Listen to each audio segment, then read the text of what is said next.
Okay, welcome back everyone. So the YouTube has a hourly limit of 2 hours, or at least Twitch does, for exporting to YouTube. So I had to cut off the first part a little bit early to catch up on where we were, in case you don't remember from the first part. This is what we have so far. We have our store, and I'm going to recap quickly on all the features of this and how it works. So we have a store here. We can do. Let me go to the main store. Okay, we show products here with prices. So this is our plan again. We display all the products. We allow a user to see a specific product. Okay, let me empty my cart real quick so that I can show you. Okay, the user can view a specific product. They can add it to the cart. They can then view their cart, see the product in it along with the quantity. Okay, we can add another product. I'm just going to add a few silk shirts. Again. So we can see the contents of the cart there. Now what we want to do next is we want to add a way for the user to edit the quantity, because once a product is already in the cart, we don't allow them to put it in. If you see, we have sneakers and Armani silk shirts. So if we click add cart, it tells them the item is already in the cart and it won't let them add it. So we want to take the cart and we want to make this quantity editable. Right, the way we're going to accomplish that is we're going to change these from being text numbers into being text boxes, so that the user can change the quantity there, and then we're going to add a button down here to update. But really quickly, I wanted to recap on all the features and how they work. So to go to here, we have our product list. In the code, the way this looks, which we have all our products defined in an array. Each product has a ID, which is here, 1, 2, and 3. 1 is our sneakers, 2 is our silk shirt, and 3 is our constellation, which is our smartphone. Okay? Let me check. Yeah, that's fine. And then when we view all the products here, first we display the site link, and then we display an HTML table. And we loop through the products array using a for each, which automatically goes through each product, and it displays the array key, which the ID, this is the array key, which is going to be the 1, 2, or the 3. And then it puts the contents of the array, which is here, name, price, category, and description, into the product array here, so that we can then say product name, product price, and product category. Now for viewing the specific products, we have a link here that directs the user back to the same page, but this time we add on this here, this view product equals ID. View product here using the question mark and equal symbol. This is a get variable, which this is the variable name and this is the value. So what happens is when we click this link, the information gets passed to the script up here. View product equals 1. And we catch that here using a specific thing called if is set get view product. Since this is a get variable, what happens is these variables are loaded into the get array in PHP. So if this variable happens, then this will be set and it'll run this code block. We then get the product ID from the variable. Okay, so this product ID in this instance will now be 1. 1 gets passed through. Okay, and then we display the product here by using the product ID we got to fetch the relevant information from the products array. So in this instance, since this product ID is 1, it will get passed through to here, and these will all be the same. Everywhere you see product ID here is the same as seeing 1. So it's like 1 here, and 1 there, and 1 there. All the same. Because this is 1, it gets passed through, and all this becomes 1. Everywhere you see product ID.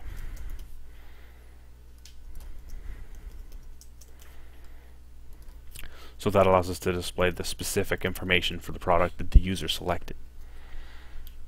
Then in order to add it to the cart, we have a form here with the method of post. So when you set the method of post to post on a form, the variables you have in here, I have a select input, the name is quantity. These all get, when the form is submitted, these all get put into the post array in PHP. So, and they're put in there using the key of their name. So this will be in the post array under add to cart. This will be in the post array under product ID, and this will be in the post array under quantity. So here's where we do that, where we do post add to cart. If you notice, this is the same. I'm checking to see if this is set, because when this is submitted, this variable will be set in the post array. So check that here. We get the product ID out. Then we check to see if the item is already in the shopping cart. If it's already in the shopping cart, we tell the user that it's already there. If it's not, we add it. The way we add it to the shopping cart is we use the session shopping cart array. As was discussed earlier, a session allows you to keep data between page loads, which is very important because you have to keep storing what's in the user's shopping cart between when they go and look at different products. So we store it in there using the product ID. So the way we'll access this data later is we can either loop through the shopping cart array, or we can actually check with the product ID like we did here to see if a certain product is in there. And then we store the quantity. Okay. Then once an item is added into the cart, our view cart page here, I'll show this here. This is accessed again because the view cart get variable is set, which triggers this part of the script. And if the array is empty, the shopping cart array is empty, we display that message. Otherwise, we display a table here, and we loop through the shopping cart array using the product ID and the product data. Actually, this data, it's important to note that this does not contain all of the data for the entire product, because if you look up here where we added the product to the cart, we only set the ID and the quantity. So the only thing we want out of here is the quantity. The product ID we are going to get also from there. So we use this product ID in the same way that we did in the individual view product page, the same way we use the product ID here to get the information from the array. Right? We use the same thing here to get the information for each item in the shopping cart. So we use this product ID, we get the information out of products, and we display it here. The one exception to this array product quantity is actually from the session array. Okay, so all of these items, products, are from the products array up here. These three, they're from this products array, except the last item, the quantity, because that's specific to the user. So we get that out of the session array. And then again, the task we wanted to do is we want to make this quantity editable from the cart. So we're going to change this to a text field. In order to do that, we have to wrap the entire HTML table inside a form, because the form will only submit things from the HTML input tags that are inside it. So we're going to wrap this table inside a form. For the action on the form, you could in theory set it to anything, but since we're calling the form from the view cart page, we're going to set it to the same thing. Index.php view cart equals 1. The method is going to be post, because we don't want it to interfere with this. And then, so because we called the form outside before the table, we need to end the form outside the table as well. So we're going to add a submit button called update cart.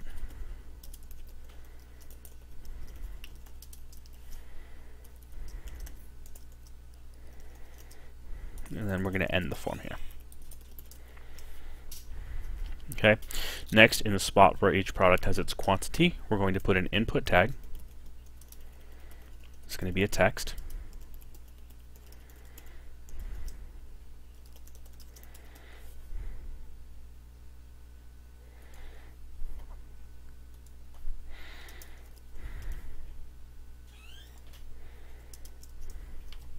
The name, if you notice here, quantity product ID, this is a little bit interesting because we're used to normal names here, right? But in the same way that you can make an array in PHP by using a name and then the brackets, we can do the same thing in HTML, because we're assuming that we have multiple products in here. So what we're going to do is we're going to make a quantity array which holds the quantities of each of the products in the cart. We're going to access that by using the key of each product ID. Okay, so for each product in the cart, right now we have 2. We have the sneakers with an ID of 1, and we have the silk shirt with an ID of 2. So in our quantity array, we should have quantity 1 and quantity of 2. Then the value of that is set to the actual quantity here. So right now the quantity of this is 2 and the quantity of this is 3. I'm going to make a thing here to show you. When we submit the form, we need a place for it to go to. The way you set a thing to process form data is usually what I like to do is I like to check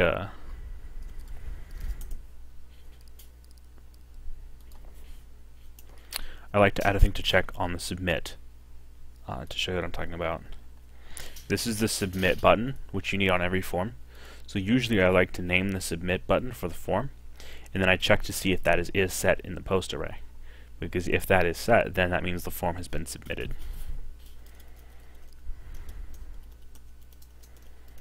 So we'll check to see if it's in the array.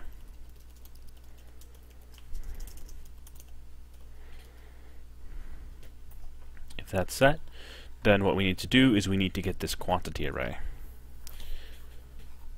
So we're going to do this.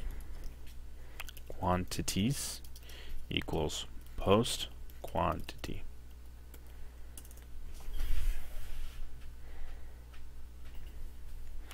And then for each thing in here, because this is going to give us 2 items, I'm going to show you what this is.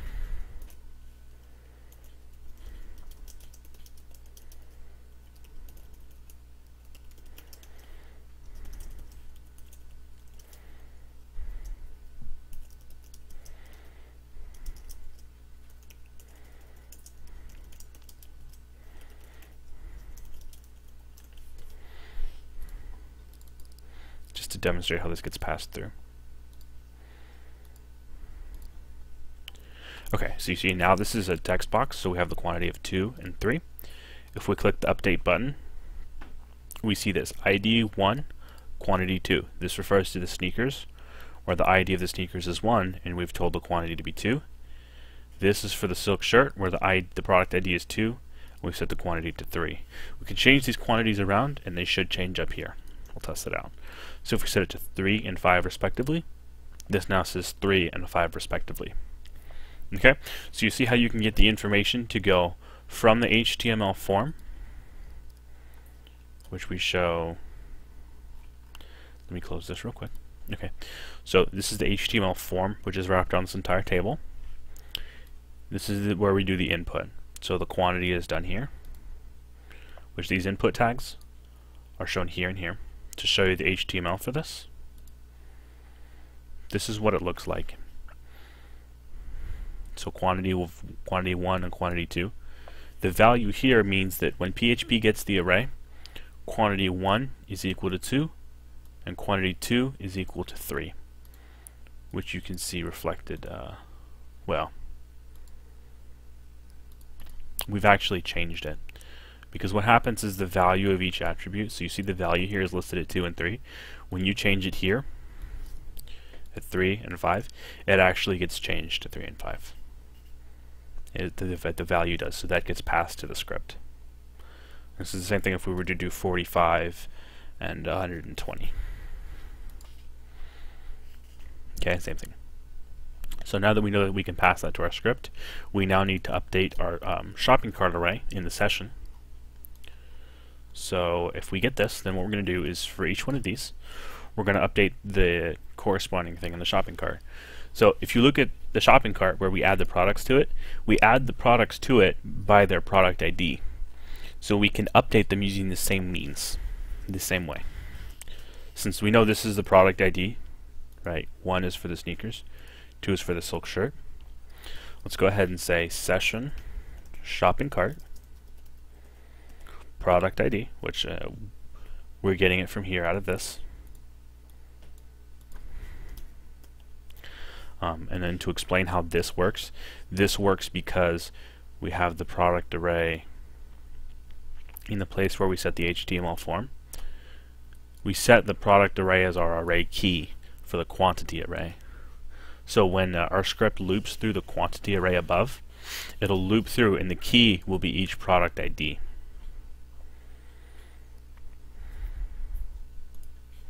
Up here.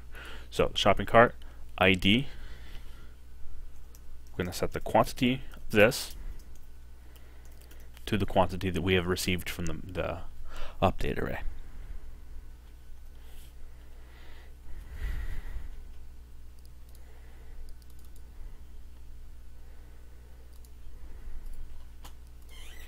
Okay, so let's try updating this to 4. So this is 4, this is 3, and you'll see now that this is no longer 2. This is updated to 4. And if we refresh this page, the same thing. Now we can update this to 67, this to 128. Same thing, it updates. So we can now update the values in here. Okay. So now we can view the product. We can view all of the products by going to here. We can view a specific product and add it to our cart. Right. This is interesting though. When we add it to the cart, it doesn't say that it's been added to the cart, so the user might not realize anything's happened. Let's go ahead and add a message when they add it to the cart, just to let them know that was successful.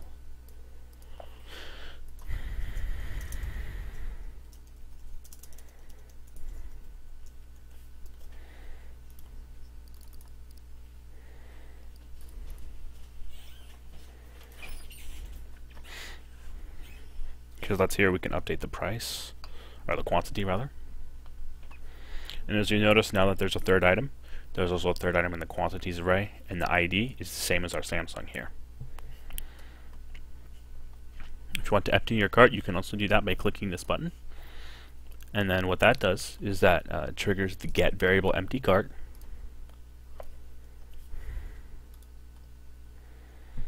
Which shows up here if empty cart is set. Change that. Then what happens is this shopping cart array gets set to an empty array, which is the same thing that we did if it didn't exist in the first place. So now when we view the cart, our cart is empty. Okay, this time I'm only going to add 2 items. It tells us that it's been added to the cart, which is good. That's what we want. I'm going to update the quantity to 15. And now we want to add one more thing here. The next thing we want to be able to do is we want to be able to check out.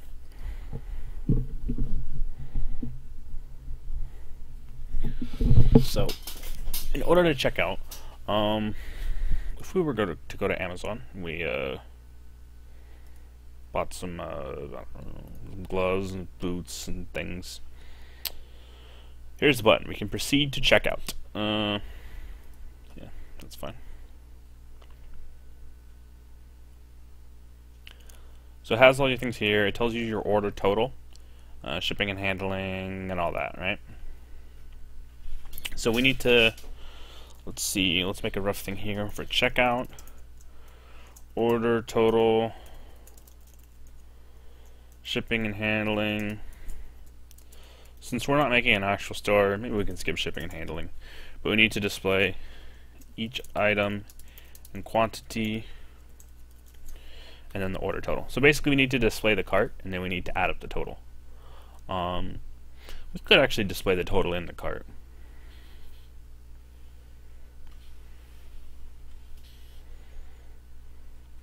But let's just go ahead and add a checkout button.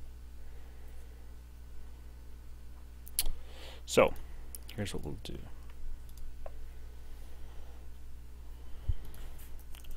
We'll add one here. Checkout.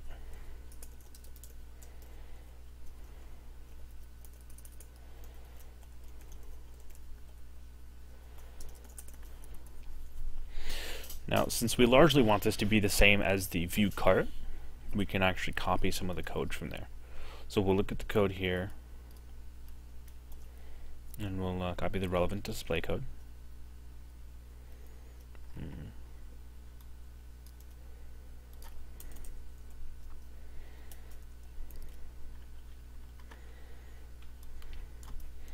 going to change this to say checkout. This is the thing up here. This is your cart.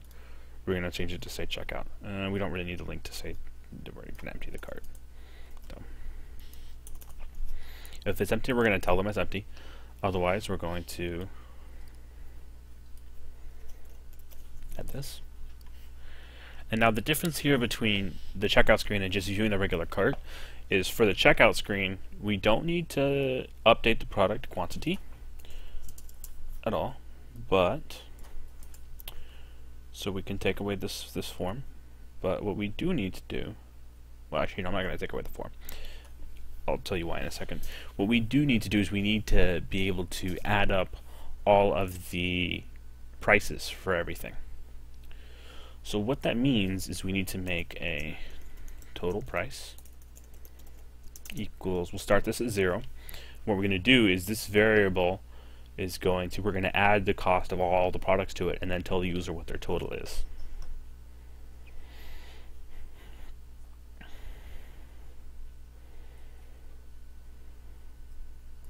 I'm going to go ahead and take the quantity off here.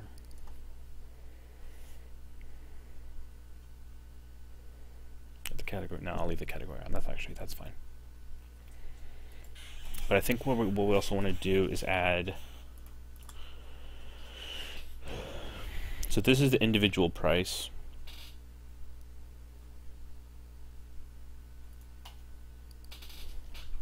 Alright, I'm going to take off the category. I'm going to change that to quantity, and then I'm going to add total price.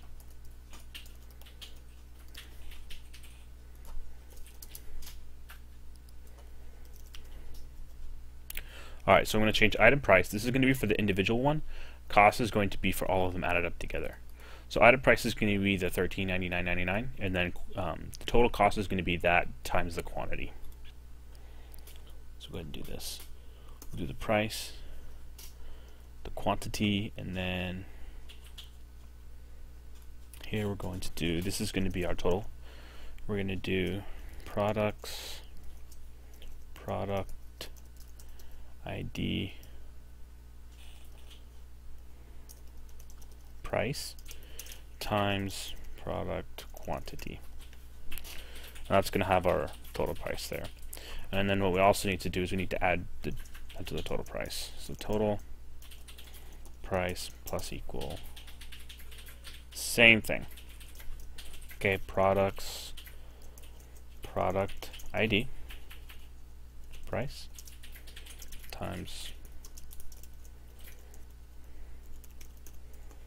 product quantity.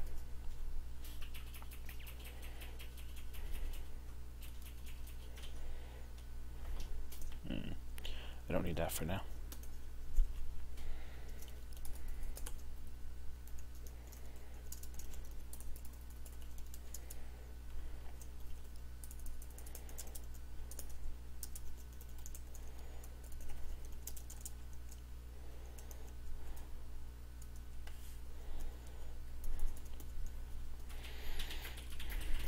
Let's test it out and see if it works now.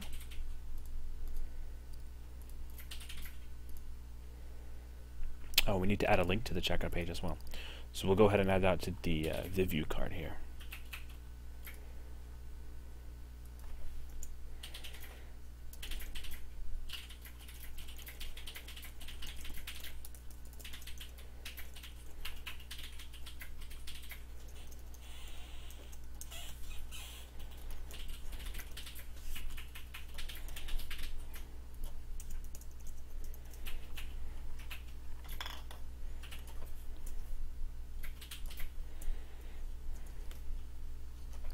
Nah, I don't even need that. It's fine.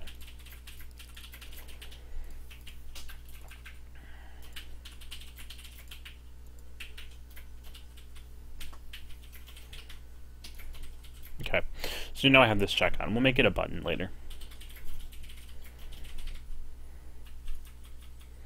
Okay, we're missing a $sign there and there.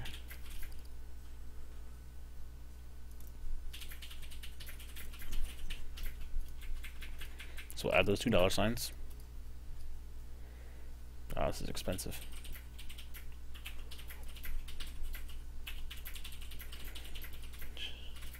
So that's quite a lot. Let's try adding a couple more items though. Let's add a few of these. Now let's go to our cart and increase the quantity of this to 11. We'll change the smartphones to only 5 though. Okay, so now that's been updated. We'll try checking out. So this says that the cost of both of these items and displays the total price there. Okay, that's pretty good. So let's see. the other things that we're going to want to do here,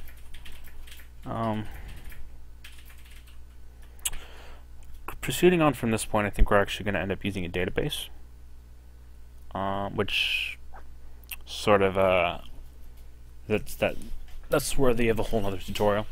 So I think what we're gonna do at this point is I'm gonna actually start cleaning up the code, because now that we've coded all this, if you look at this file, it's a little bit ungainly.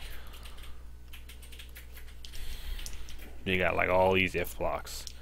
Okay, so when you're coding a PHP file, it's good practice to try to separate things into separate files. So here's what we're going to do. We're going to make a new file called products.php.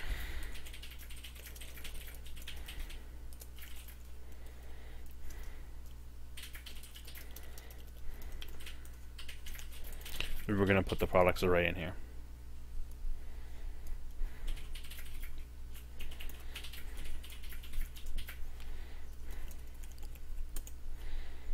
We don't need the session test anymore. And then we're also going to make a layout.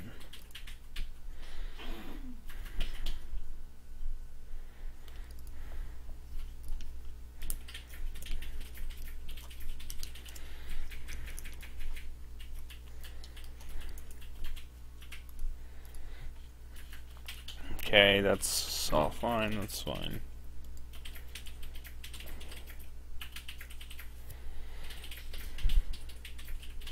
Then what we would want to do is want to take the HTML of the layout and we want to separate it. So we're going to make another new file. This one is going to be called layout.php or something like that.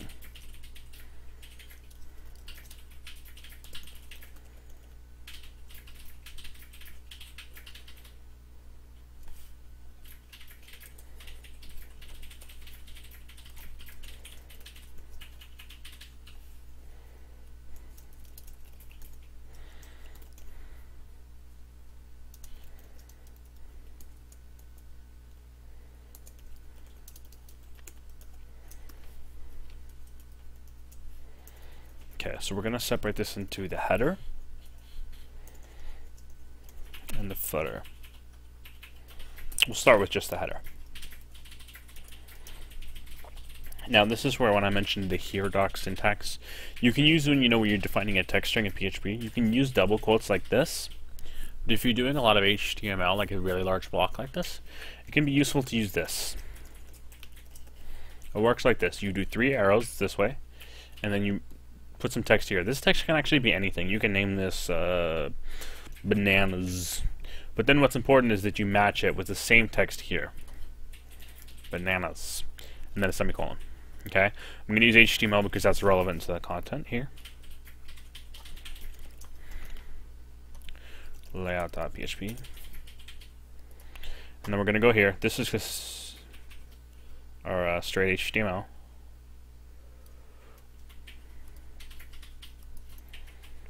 And this time we're actually going to add legit HTML. So we're going to add a doc type and everything.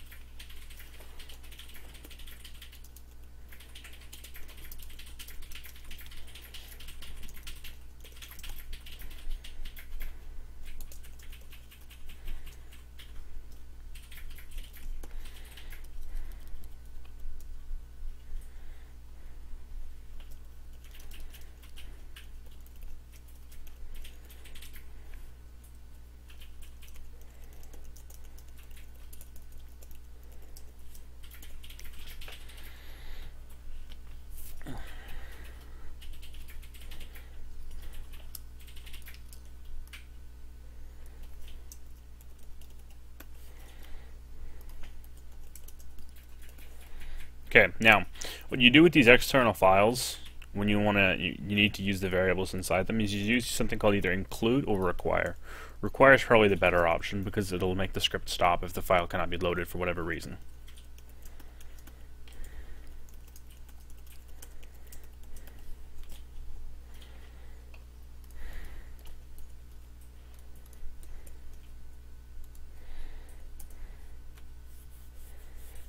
Okay, so now we can sort of separate the page into blocks here. These are this initialize an empty cart. This is these are all dealing with the starting of the page. So we're just doing maintenance on the cart, whether it's the user's first trip to the page or they want to empty the cart. We manage that. These two are managing. I'm going to go ahead and add another comment here. Process form data.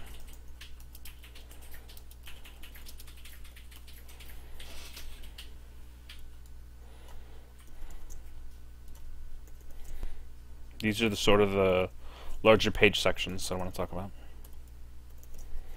So these two are processing form data, whether we want to add an item to the cart or update it. These two are just displaying it, which is usually largely the difference between get and post. Get variables are largely used for determining which page to display. Post is usually used for actually sending data.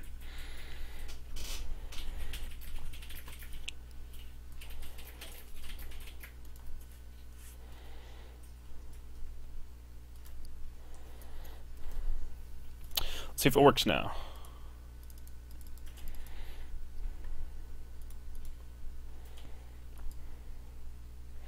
Okay, everything looks the same. I'm going to go ahead and empty the cart. Now let's go ahead and start making the actual layout.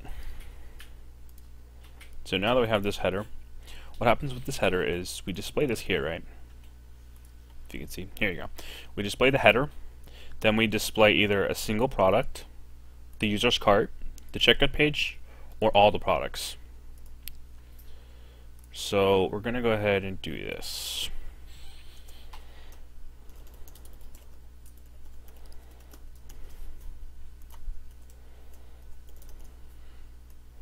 We're going to make this the header. We're actually going to make a container div, which is a pretty common practice in layout making.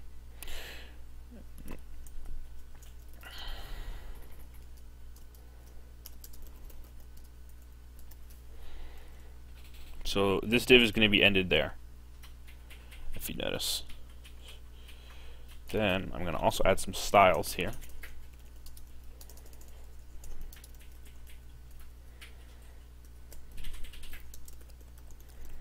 So I'm going to add a link to a style sheet.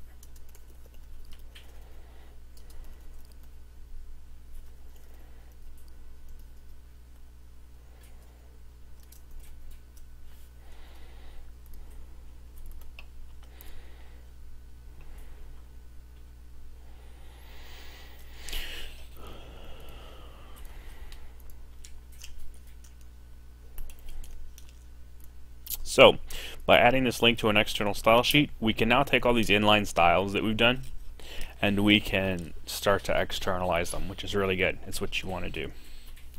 So let's start with this. We're going to make a new CSS file. I'm going to say common practice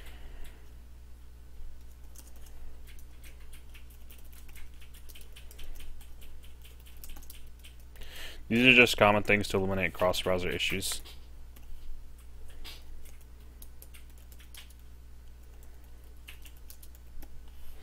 You don't really want any margin or padding or anything like that in your body elements. You want to put that in other things. Okay, then we're going to say we're going to put a background color on the body.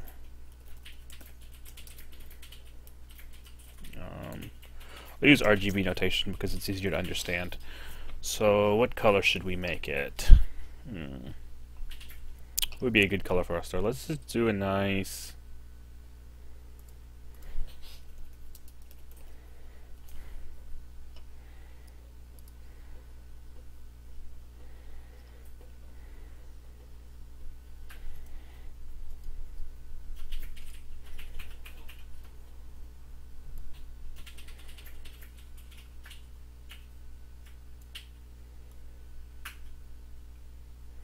Well, that's trippy.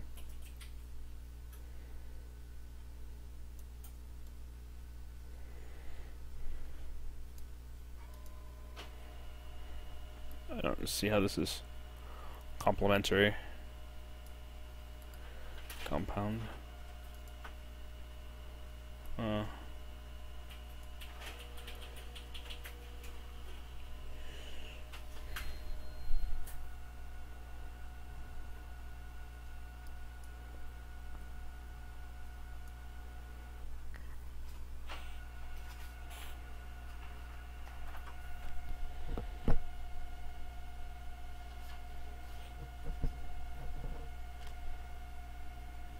okay, I guess we can use this. Let's make this one the background. The hex is E8CC75.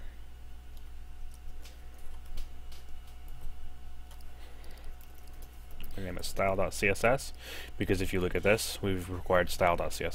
So there we go.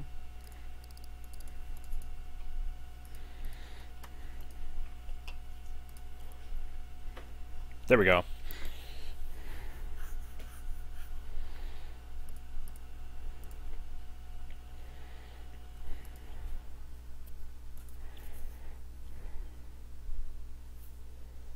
Okay.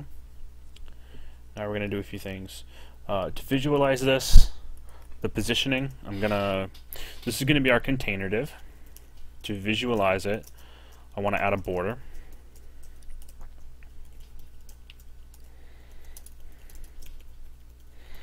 It's all black.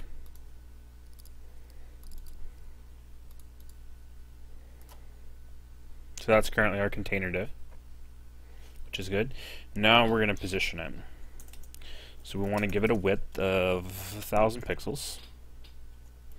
And we want to center it. Actually, I think you can just do straight margin auto, but okay, so now everything kind of goes in the center of the page, which is good. That's how we want it. This container div, I'm actually going to add some padding to. We'll say 10 pixels. And everything's not butting up against the edges. For the border of this, I'm actually going to use one of these colors from here. I'll try... No, we probably don't need a border. What we'll probably do is I'm going to set the container of the background color of this.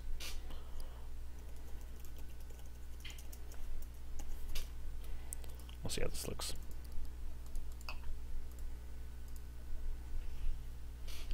I don't really like the look of that. Looks kind of ugly. Let's try this one instead. More yellowish. Oh, idea. Wait.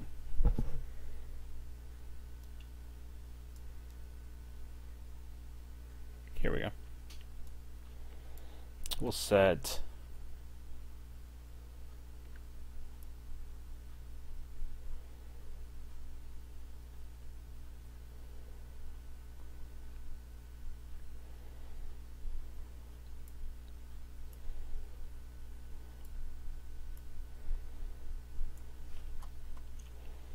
try this.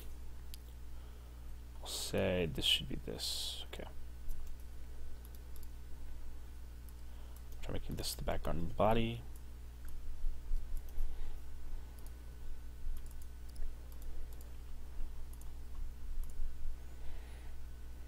But it doesn't actually look a lot better. I'm bad at layouts.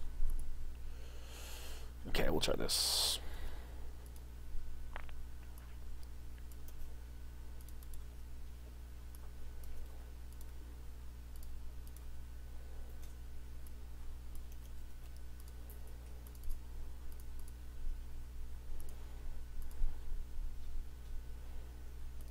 That needs to be reversed.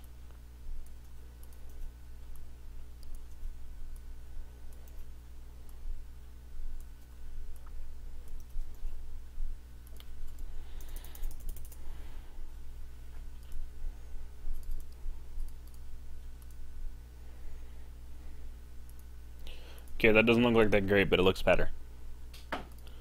So we'll work with this for now. You know, it doesn't really look that great.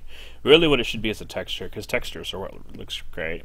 So, but yeah, we can work with this for now.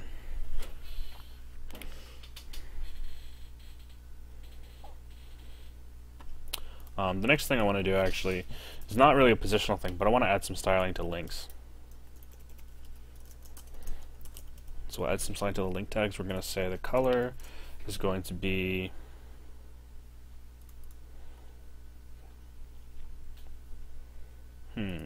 color should our links be?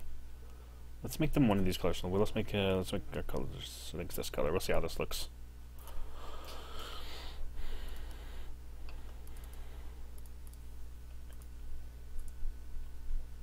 Okay, that's completely unreadable. Let's make them mostly black instead. We'll make them like maroon.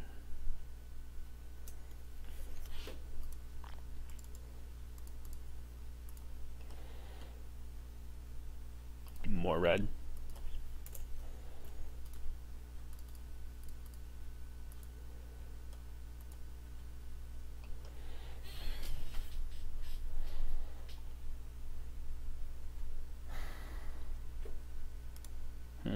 Still needs more red.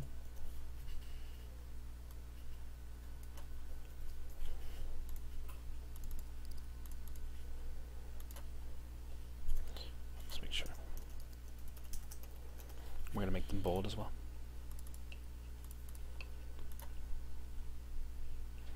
There we go. Okay. Now we're going to add some fancy hover styles.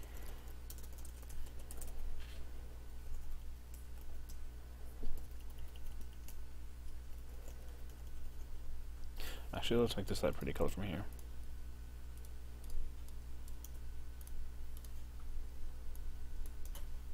Because it being unreadable on the hover style is okay.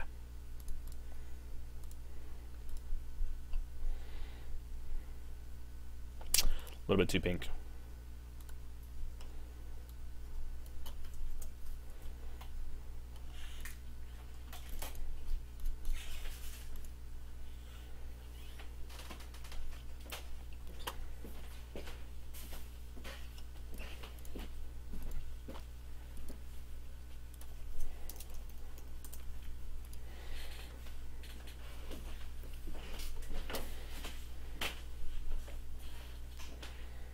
Okay, now we're going to make this header.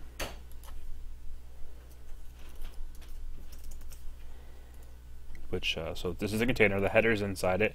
This contains the thing, this is welcome to drop shop and stuff.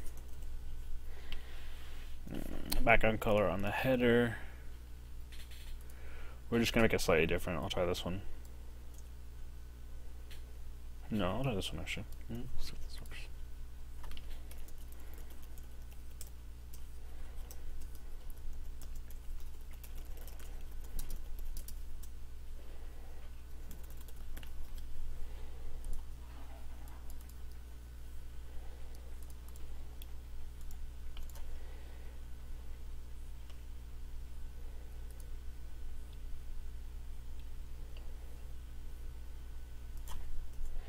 Okay, I'm going to take the top padding off the container because I don't want it messing with the header.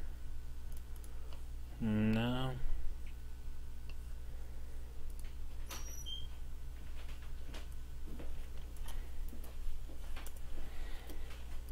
I'm going to do this differently actually.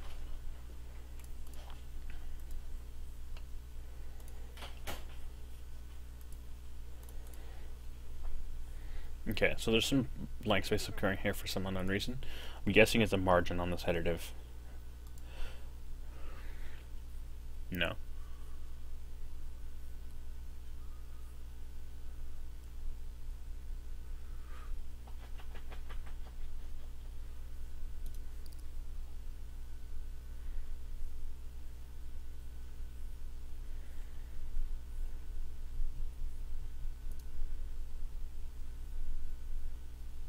Ah, it's actually the margin from the H2. Okay. You can individually edit elements inside this by using the specifier. What this means is every H2 tag inside that header, that ID with the header, okay? So this is your div with the ID of header. So it means the H2 inside here is subject to the style rules here. So I'm just going to say margin 0px.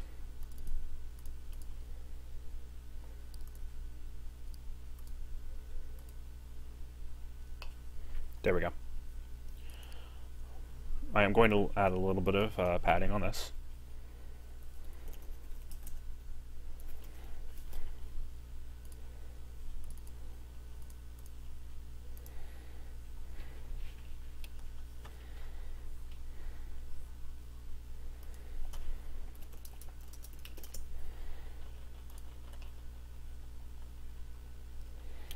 Let's look up a different font to use for this. Intact, charcoal sensor. Yeah, let's do this.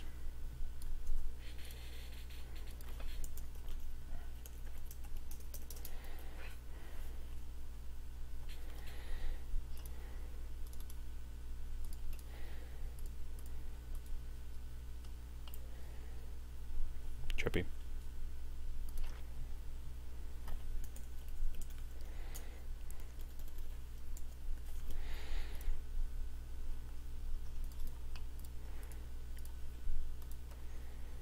Okay, actually don't really like that. We'll try this.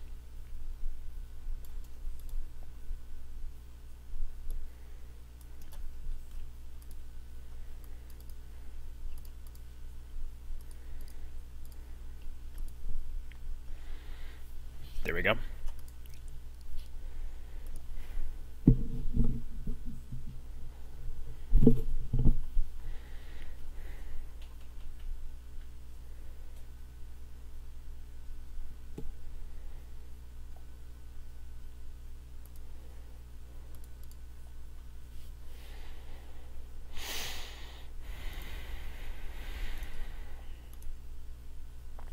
Okay, I'm also going to wrap all the main content here inside a div with an ID of content.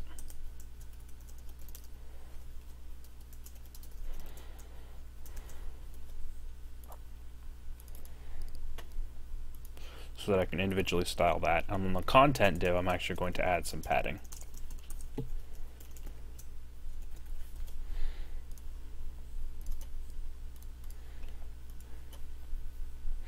There we go.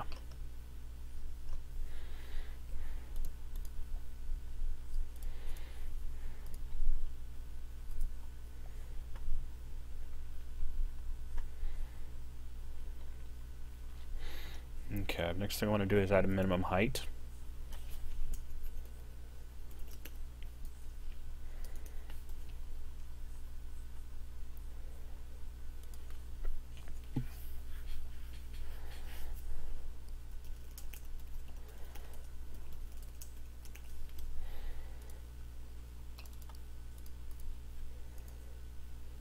Oh, what?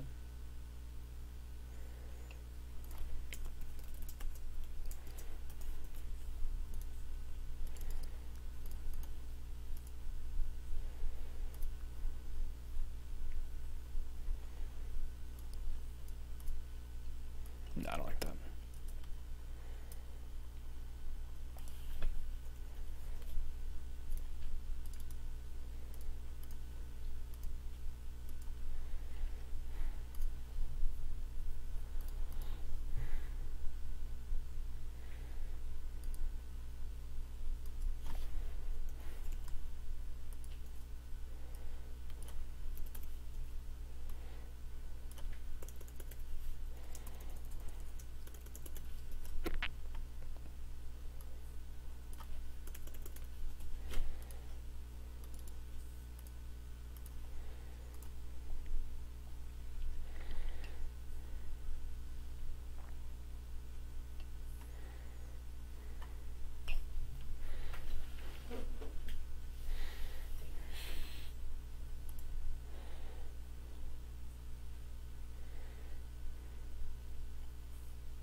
Okay, let's make a little display for this. Yeah.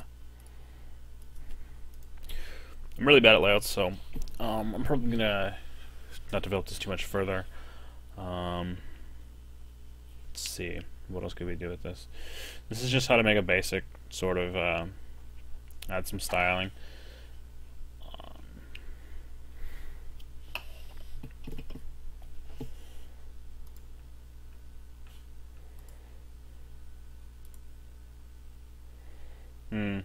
That's a problem. We can fix that. That comes from our updates here. We could change this by saying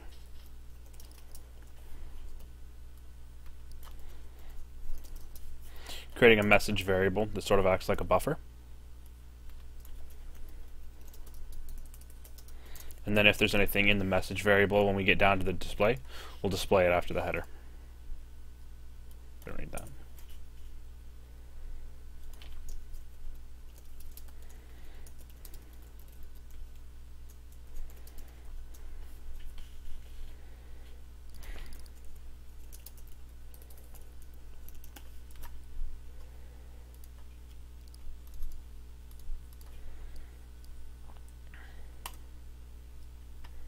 There we go.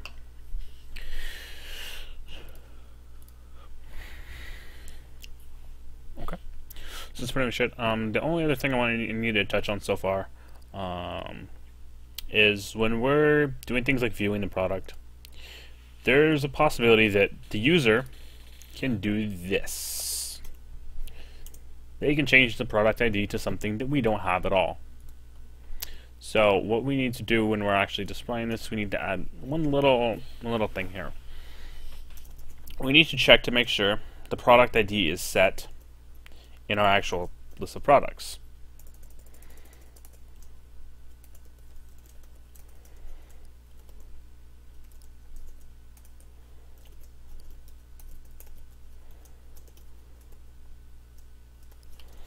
If it is set,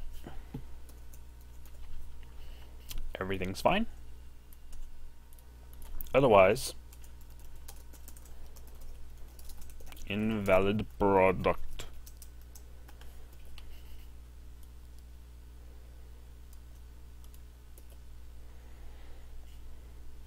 Okay. That's good.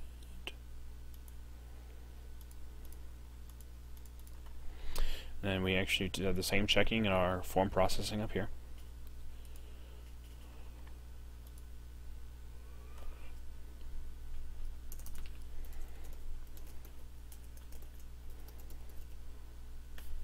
Except in this case, since we already have an if-else chain, I'm going to say if it's not set, so that we can add an error that stops the execution.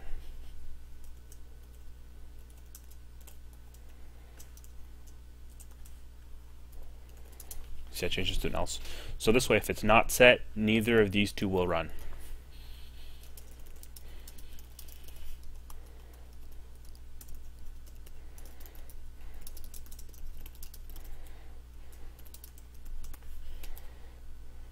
I'll change this to be a P. No, that's fine. And then update cart.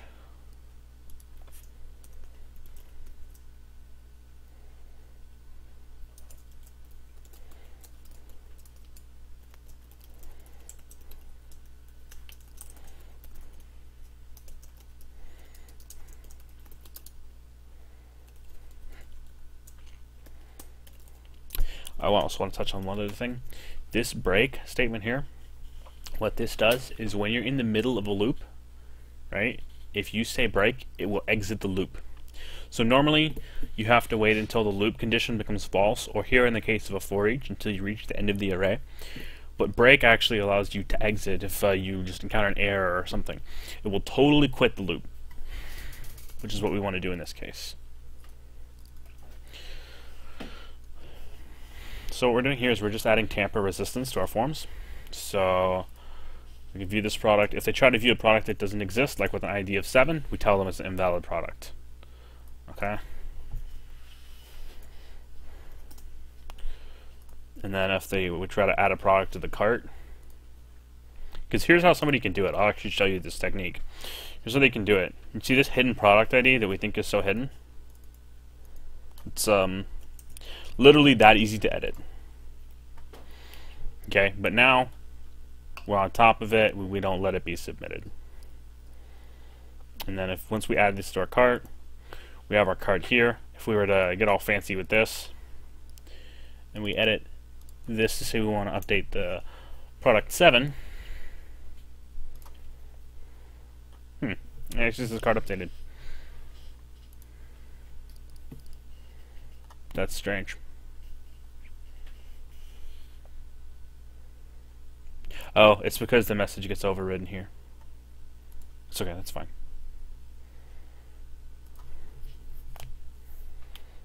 Let's just use this.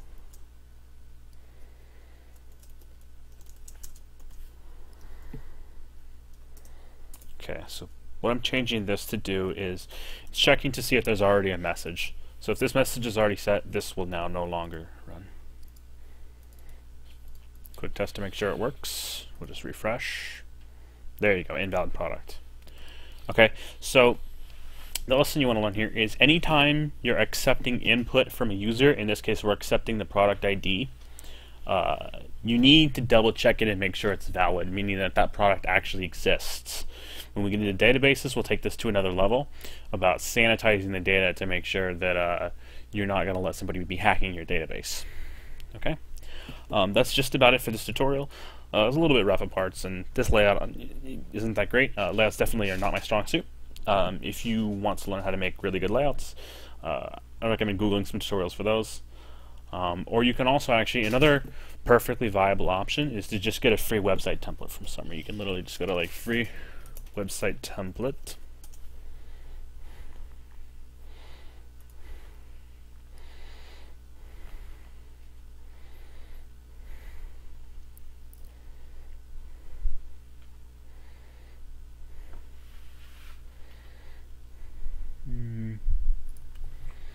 I'll just pick the first one.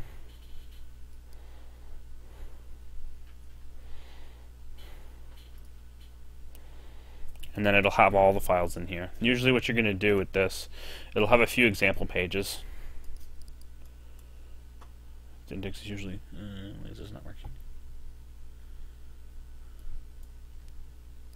Oh, that's because it's zipped up.